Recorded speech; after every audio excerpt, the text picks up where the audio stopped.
Hey there, friends. This is Tammy with the Armored Christian, and we're reading the Bible in a year. Today is day 35, and we're in Exodus chapter 10, reading a Plague of Locusts.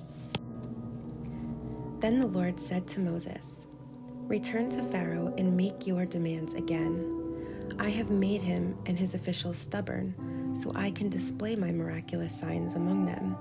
I've also done it so you can tell your children and grandchildren about how I made a mockery of the Egyptians and about the signs I displayed among them, and so you will know that I am the Lord." So Moses and Aaron went to Pharaoh and said, "This is what the Lord, the God of the Hebrews, says. How long will you refuse to submit to me? Let my people go so they can worship me. If you refuse, watch out. For tomorrow I will bring a swarm of locusts on your country. They will cover the land so that you won't be able to see the ground. They will devour what little is left of your crops after the hailstorm, including all the trees growing in the fields. They will overrun your palaces and the homes of your officials and all the houses of Egypt. Never in the history of Egypt have your ancestors seen a plague like this one." And with that, Moses turned and left Pharaoh. Pharaoh's officials now came to Pharaoh and appealed to him. "How long will you let this man hold us hostage? Let the men go to worship the Lord their God. Don't you realize that Egypt lies in ruins?" So Moses and Aaron were brought back to Pharaoh.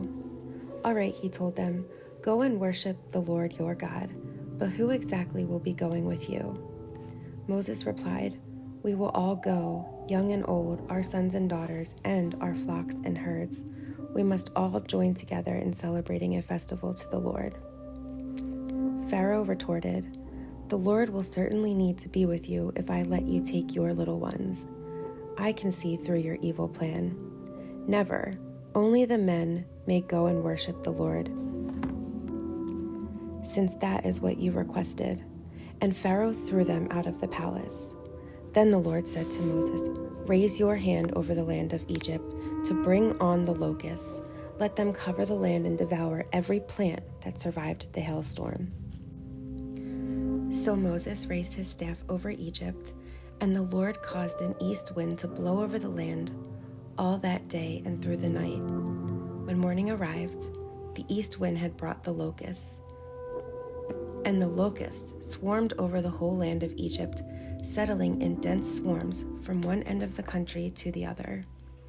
It was the worst locust plague in Egyptian history, and there has never been another one like it. For the locusts covered the whole country and darkened the land. They devoured every plant in the fields and all the fruit on the trees that had survived the hailstorm. Not a single leaf was left on the trees and plants throughout the land of Egypt. Pharaoh quickly summoned Moses and Aaron. "I have sinned against the Lord your God and against you," he confessed. "Forgive my sin just this once and plead with the Lord your God to take away this death from me." So Moses left Pharaoh's court and pleaded with the Lord. The Lord responded by shifting the wind, and the strong west wind blew the locusts into the Red Sea. Not a single locust remained in all the land of Egypt.